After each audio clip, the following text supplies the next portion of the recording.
Assalamualaikum warahmatullahi wabarakatuh. Dalam video ini, kita akan praktek olah data dengan Smart PLS, disertai cara baca hasilnya. Kasus dalam video ini judulnya. Pengaruh budaya organisasi terhadap kinerja.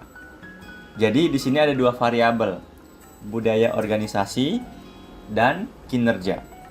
Nah, untuk budaya organisasi ini nanti kasusnya dia second order, reflektif. Sementara untuk kerja juga second order, reflektif. Nah, ini akan diselesaikan dengan pendekatan namanya repeated indicator.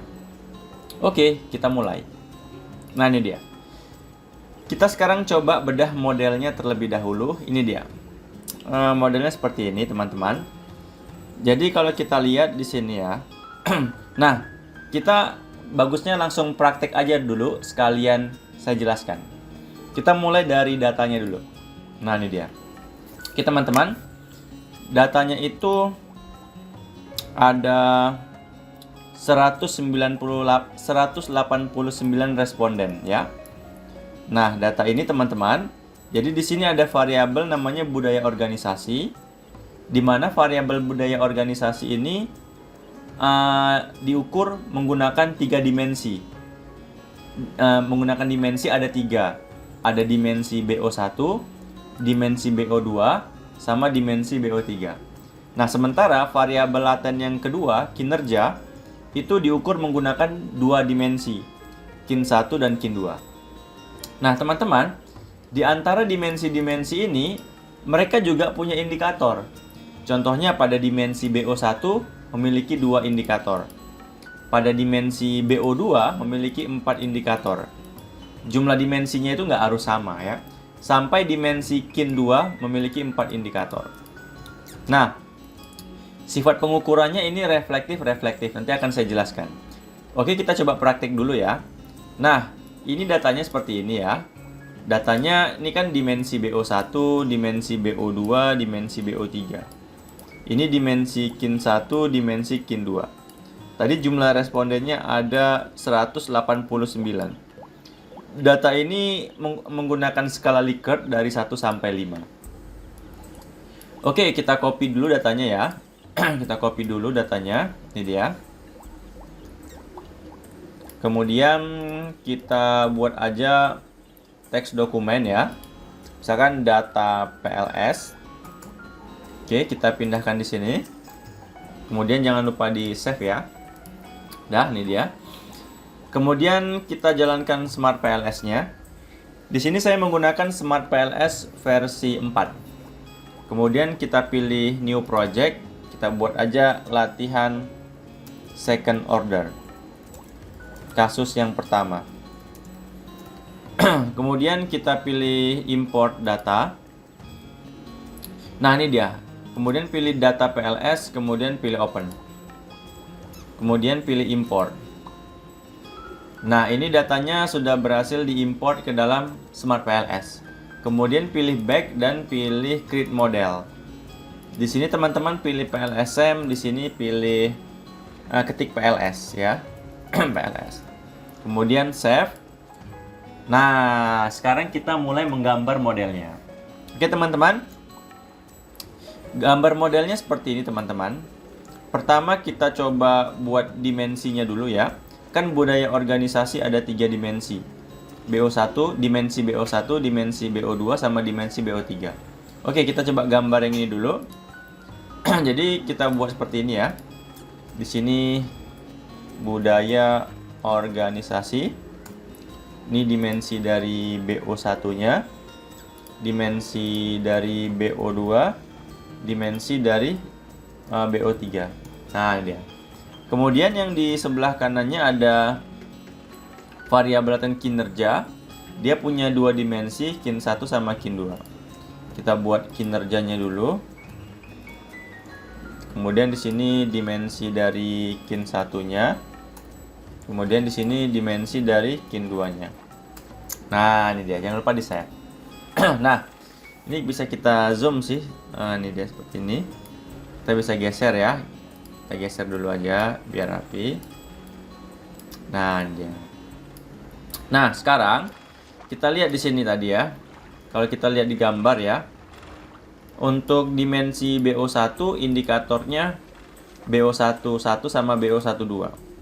Ya udah tinggal kita pindahkan aja. Ini di sini. Nah, itu dia. Ini untuk dimensi indikator untuk dimensi BO2-nya kita pindahkan. Kita bisa rata kiri. Ini indikator untuk dimensi BO3. Oke. Left. Nah, teman-teman, gimana dengan budaya organisasi? Berarti dari BO1 sampai sampai BO3. Ya, semua indikator pada dimensinya ini dia. Nah, ini dia. Kita pindahkan ke sini. Nah, ini dia ya. Oke. Ini yang apa? Nah, teman-teman, saya mau ngebahas dikit ya. Jadi, teman-teman, dari teori dari teori bukunya Hare ini ya. Nah, kalau panah ini arah panah ya. Kalau panahnya dari bulat ke anak-anaknya itu namanya reflektif.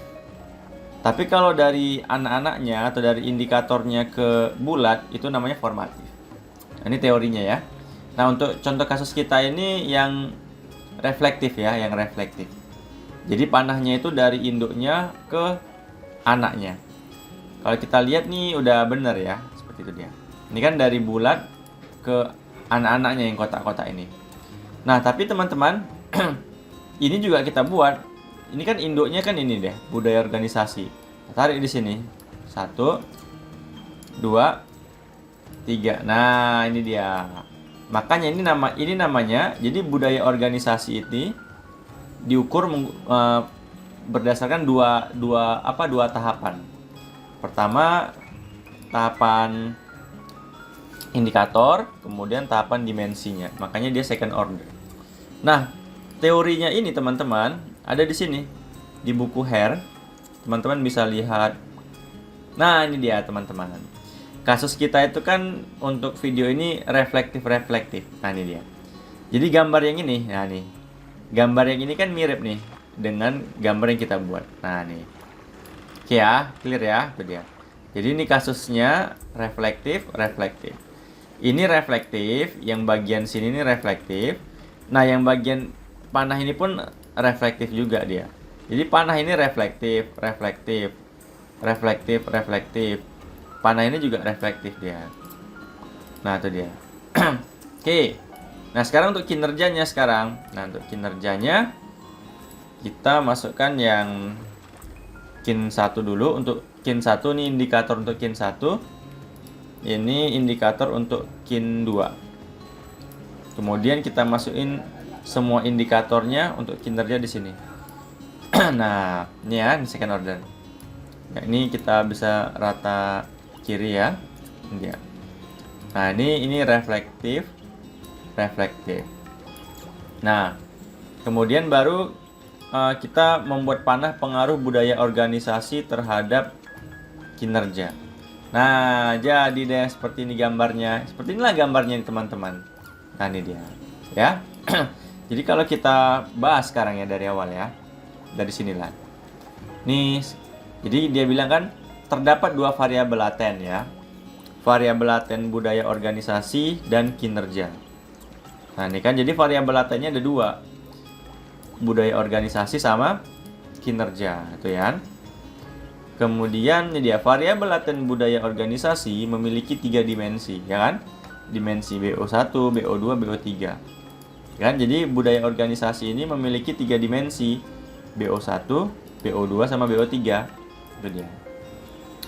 Di mana BO1 memiliki 2 indikator, dimensi BO2 memiliki 4 indikator, dimensi BO3 memiliki 3 indikator, ya kan? Ini 2, ini 4 indikator. Dimensi BO2 memiliki 4 indikator ya, dimensi BO2. Ya, pas ya, dimensi BO3 baru 3 indikator. Dan seterusnya lah, ya. Tuh. Ini juga untuk kinerja. Ini tadi udah ya teorinya ya. Jadi kalau perbedaan reflektif sama formatif, kalau reflektif itu anak panahnya dari induknya bulat ke indikator. Tapi kalau formatif, anak panahnya arahnya dari indikator ke induknya, ke variabel latennya. Nah, ini dia. Variabel laten budaya organisasi diukur dengan pendekatan second order.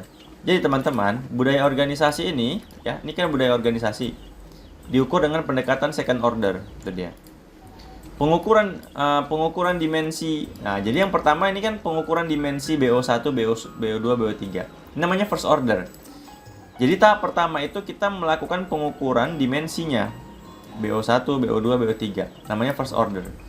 Jadi ini BO1, pengukuran BO1, pengukuran BO2, pengukuran BO3. Ini namanya pengukuran yang tahap pertama, first order. Kemudian setelah itu baru pengukuran si budaya organisasinya, tahap yang kedua, second order.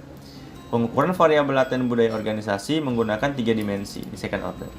Begitu juga pada kinerja ya. Jadi pada kinerja itu tahap awal kita melakukan pengukuran dimensinya dulu.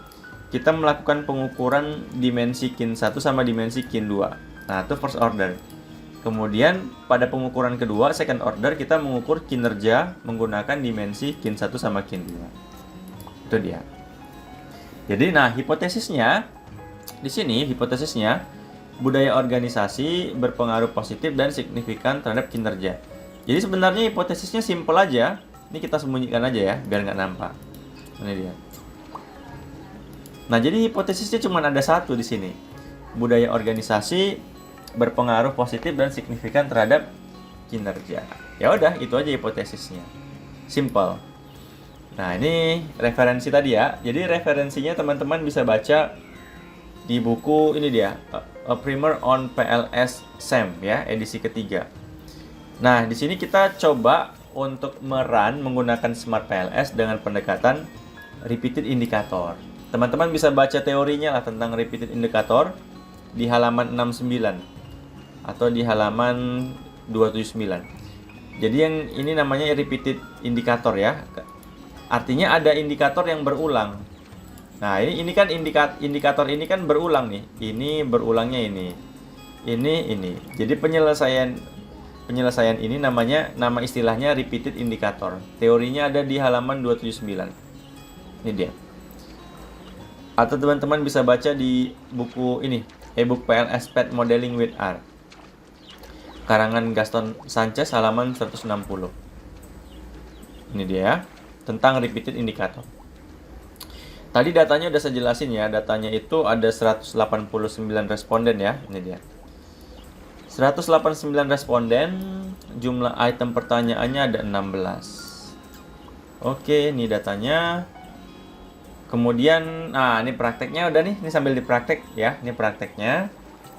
Nah, kita masuk ke tahapan atau alur analisis statistik yang akan kita kerjakan. Jadi, alur analisis statistiknya itu referensi saya dari buku hari ini ya. Jadi ini dia alurnya. Nah, jadi teman-teman, kita akan melakukan evaluasi yang tahap pertama dulu, first order dulu ya. Tunggu ya, saya izin minum dulu ya.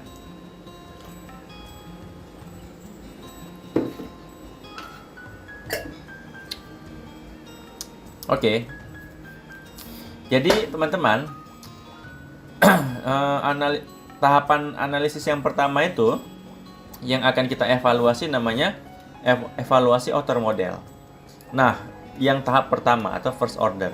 Jadi kita fokus memeriksa pengukuran untuk dimensi-dimensinya dulu. Dimensi BO1, dimensi BO2, dimensi BO3, dimensi kin 1, dimensi kin 2. Kita evaluasi pengukurannya.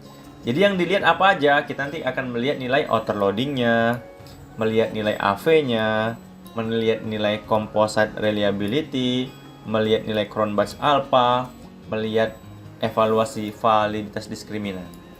Nah, setelah lolos evaluasi untuk dimensi-dimensinya, kita lakukan evaluasi second order.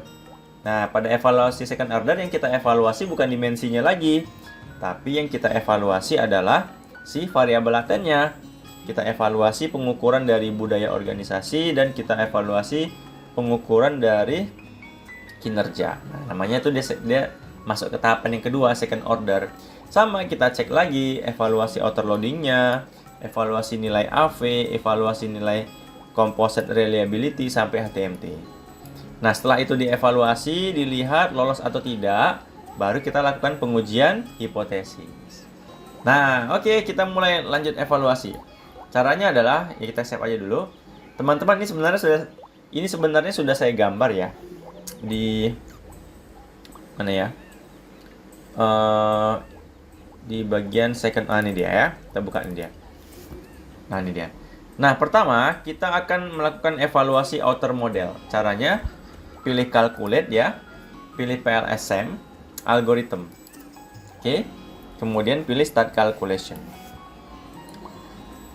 Nah, pertama kita akan melakukan evaluasi nilai outer loading.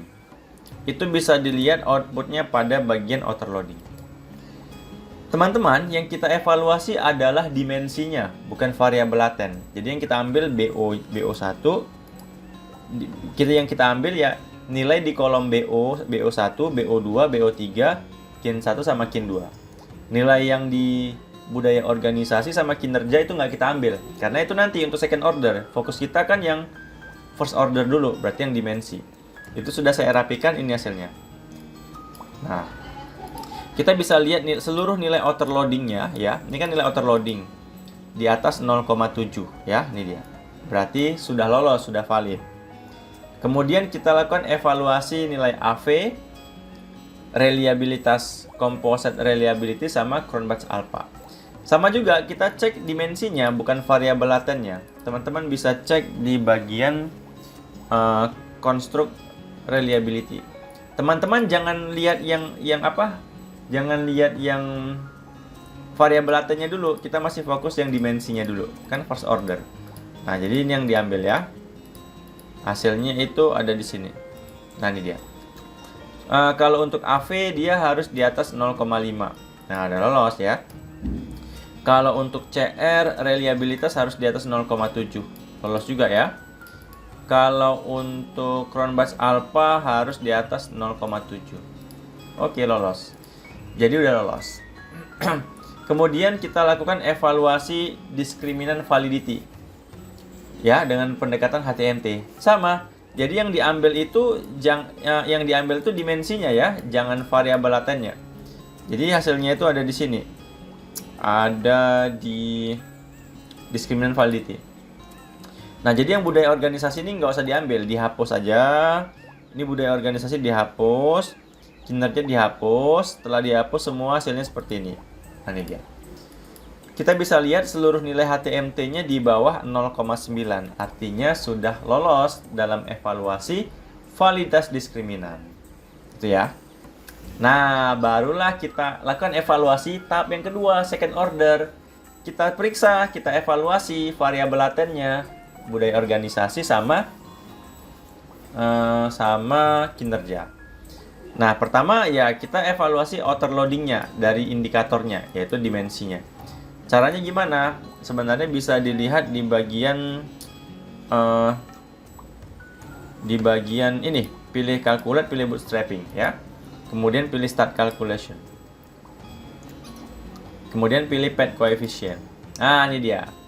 Jadi teman-teman, nilai yang ada di kolom original sampel ini merupakan nilai outer loading. Ini kita ambil untuk nilai dimensinya. Contoh, untuk outer loading dimensi BO1 itu 0,913. Coba kita cek, ada nggak? Nah, ini dia. Untuk outer loading BO2 0,958. Nah, sampai untuk outer loading untuk dimensi kin 2 0,967. Nah, itu ya. Jadi paham ya, nilainya diambil dari situ. Sama nilai outer loadingnya juga di atas 0,7, berarti sudah valid. Kemudian kita lakukan evaluasi nilai AV, CR sama CA untuk variabel laten, budaya organisasi, dan kinerja. Hasilnya tadi ada di sini. Di PLSM algorithm, start calculation, pilih construct reliability. Nah, ini AV-nya untuk budaya organisasi 0,842. Sama sih, nggak ada beda. Ini dia. Untuk kinerja 0,866. Nah, untuk composite reliability-nya budaya organisasi 0,980. Jadi nggak ada beda ya. Oke, ini udah lolos semua. Baru terakhir kita lakukan evaluasi validitas diskriminan ya untuk tahap second order. Nah, di sini teman-teman lihat di bagian discriminant validity. Nah, yang teman-teman ambil nilai antara budaya organisasi sama kinerja. Jadi nilainya cuma satu, ini dia, nilainya cuma satu, 0,588. Sama nggak? Sama. Karena dia di bawah 0,9 berarti dia sudah lolos. Berarti teman-teman, kita sudah melakukan evaluasi outer model tahap first order. Sudah lolos semua. Kita cek outer loadingnya, kita cek AV, cek CA, cek CR, cek HTMT. Kemudian cek lagi evaluasi outer model tahap yang kedua, second order. Cek lagi outer loadingnya, cek lagi AV-nya, cek lagi CR-nya, cek lagi CA-nya, cek lagi HTMT, lolos. Nah, barulah kita lakukan pengujian hipotesis. Di sini kita akan menguji apakah budaya organisasi berpengaruh signifikan atau tidak terhadap kinerja.